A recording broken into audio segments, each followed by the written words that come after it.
CWCত সিদ্ধান্ত লোৱা হৈছিল আজিৰ দিনটোত একদিনীয়াকৈ পতাৰ কাৰণে। আজি ৰাতিপুৱাৰ পৰা এই সভা হোৱাৰ আগলৈকে কেইবাটাও কাৰ্যসূচী সম্পন্ন কৰা হৈছে সিদ্ধান্ত অনুযায়ী, আৰু এতিয়া এই মুকলি সভাখন প্ৰতিনিধি সভাখন আৰম্ভ হৈছে। মই পোনপ্ৰথমে মাননীয় প্ৰতিনিধিসকলক অন্তঃকৰণেৰে সৈতে ইয়ালৈ আদৰণি জনাইছোঁ। প্ৰত্যেকগৰাকী নেতাক দলৰ হৈ আদৰণি জনাইছোঁ। দলটোৰ আজি এই পৰ্যায় পাবৰ কাৰণে যিসকল দলীয় কৰ্মী আৰু মহান শ্বহীদৰ কাৰণে এই পৰ্যায় পাইছে আহি সেই সকলকো সশ্ৰদ্ধ প্ৰণাম জনাইছোঁ। তাৰ লগতে BPF দলে চৰকাৰ কৰাৰ সময়ত আমাৰ নেতা হাগ্ৰামা মহিলাৰী ডাঙৰীয়াই BTCৰ যে আমূল উন্নয়নমূলক কাম কৰিছে, তেখেতক সংগ দিয়া প্ৰত্যেকগৰাকী মন্ত্ৰী, EM, MCLA, VCDCৰ চেয়াৰমেন, অন্যান্য চেয়াৰমেন প্ৰত্যেকগৰাকী সেই সময়ত চৰকাৰৰ লগত জড়িত ব্যক্তি এই কাৰণেই আদৰণীয় আৰু ধন্যবাদৰ পাত্ৰ যে আজি BTCৰ বাহিৰৰ অসমৰ অন্য প্ৰান্তৰ মানুহে BTCক হিংসা কৰে, বেয়া অৰ্থত হিংসা নকৰে। যে BTCত ইমান ধুনীয়া ধুনীয়া ৰাস্তা, BTCত ইমান ধুনীয়া ধুনীয়া RCC ব্ৰিজ, ইমান ধুনীয়া শিক্ষানুষ্ঠান, ইমান ধুনীয়া চৰকাৰী কাৰ্যালয় ইত্যাদি ইত্যাদি 15 বছৰত সম্ভৱ কৰি তুলিলে একমাত্ৰ BPF দলৰ প্ৰত্যেকগৰাকী কৰ্মকৰ্তাৰ সহযোগত আমাৰ নেতা হাগ্ৰামা মহিলাৰী ডাঙৰীয়া। মই সেইকাৰণে কৈছোঁ এই সুযোগতে যে যিসকলে এতিয়া চৰকাৰ চলাই আছে BTC, বিশেষকৈ এতিয়া BTCৰ মুৰব্বী হৈ থকা গৰাকীয়ে,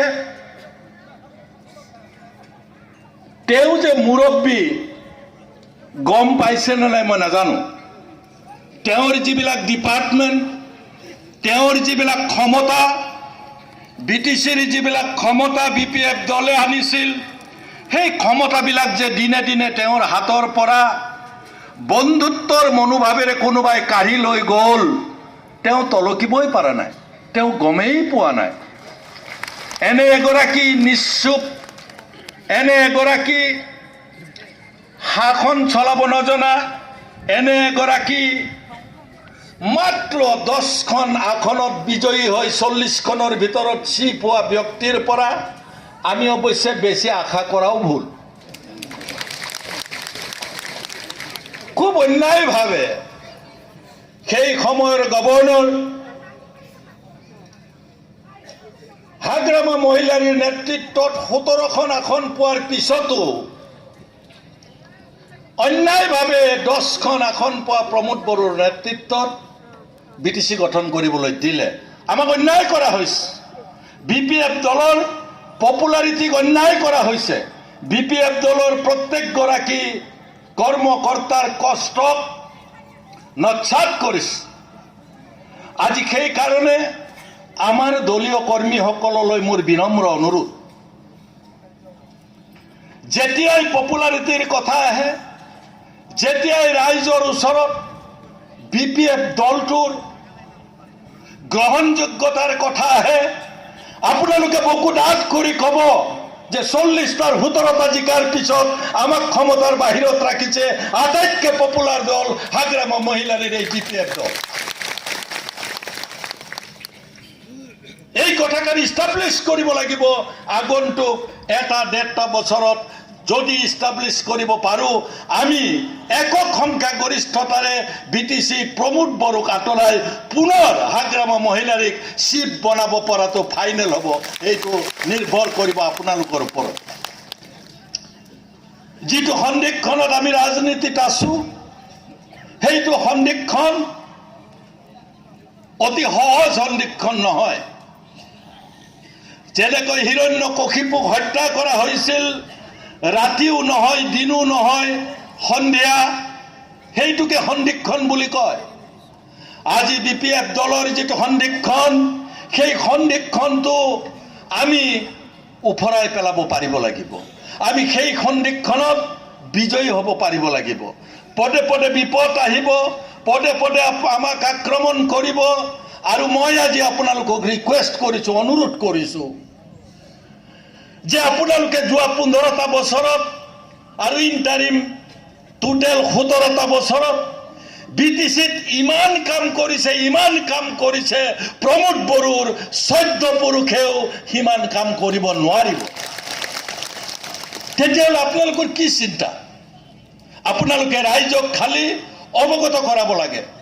যিসকল শ্ৰদ্ধাৰ প্ৰাইমাৰীৰ সভাপতি সম্পাদক কৰ্মকৰ্তা, আমাৰ যি ব্লকৰ সভাপতি সম্পাদক কৰ্মকৰ্তা, জিলাৰ কৰ্মকৰ্তা আহিছে, ভাতৃ ভগ্নী সংগঠনৰ কৰ্মকৰ্তা আহিছে, আপোনালোকে নিজে কৰা কামৰ এখন তালিকা বনাই লওক।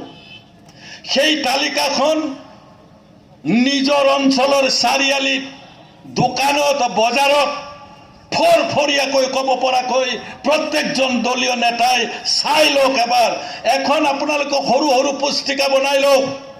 সেই পুস্তিকাখন আমাৰ দলীয় কৰ্মীক দিয়ক। যেতিয়াই বিতৰ্ক হয় তেতিয়াই যাতে নেতাৰ পৰা একেবাৰে কৰ্মীলৈকে সেই কাম কাজৰ খতিয়ান চিধা চিধিকে ক'ব পাৰে। আপোনালোকে কেতিয়াও মানি নাহিব যে তেওঁলোকে কোৱা কথাটো সঁচাই নেকি। আমি কোৱা কথাটো অথেণ্টিক হ'ব, কাৰণ আমি পাৰ কৰি আহিছোঁ। আমি কোৱা কথাটো সত্য হ'ব, কাৰণ আমি কৰি আহিছোঁ। আমি কোৱা যিবিলাক কৰ্ম কৰিছোঁ সেই সত্য কথাই আমি কৈছোঁ। এতিয়া প্ৰমোদ বড়োৱে যিবিলাক কৰিম বুলি কৈছে সেইবিলাক হ'বনে নাই আমাৰ সন্দেহ আছে। আপোনালোকে ওলোটাই ক'ব জানিব লাগিব। আজি মই দীঘলীয়া কৰিব খোজা নাই। আমাৰ যিবিলাক জ্যেষ্ঠ নেতা আমাৰ মঞ্চত আছে, সন্মুখত যিসকল জ্যেষ্ঠ নেতা আছে, মই আপোনালোকক আজিৰ এই মুকলি অনুষ্ঠানত সুযোগ পাই এটা কথা ক'ব বিচাৰিছোঁ। আমি যোৱা দিনবিলাকত মাত্ৰ 2-3 মাহৰ ভিতৰত আমাৰ সভাপতি ডাঙৰীয়াই দলৰ সিদ্ধান্ত মতে ৰিপিটেডলি মাত্ৰ 3-4 মাহৰ ভিতৰত তেওঁ দুবাৰকৈ প্ৰত্যেক অঞ্চললৈ গৈছে, প্ৰত্যেকটা সমষ্টিলৈ গৈছে, আমাৰ MCLA সমষ্টিলৈ গৈছে, গৈ ৰাইজৰ ওচৰলৈ গৈছে। আৰু য'ত 2000 মানুহ, আমি 200 মানুহ মাতো কৰ্মকৰ্তা, তাত 2000 মানুহ হৈছে। আজিও এই অধিৱেশনৰ কাৰণে কৰ্মকৰ্তাসকলে যিমান মানুহ নিমন্ত্ৰণ কৰিছিল, ব্যক্তিক নিমন্ত্ৰণ কৰিছিল, তাতকে 3 গুণ মানুহ আজি বেছি হৈছে। আমি আপোনালোকক আটাইকে দলৰ হৈ, BPF দলৰ হৈ, মাননীয় হাগ্ৰামা মহিলাৰী নেতৃত্বৰ হৈ মই আজিৰ এই অধিৱেশনলৈ আদৰণি জনাইছোঁ আৰু আশা ৰাখিছোঁ আগন্তুক দিনত আপোনালোকে এই দলটোক শক্তিশালী কৰিব। ধন্যবাদ।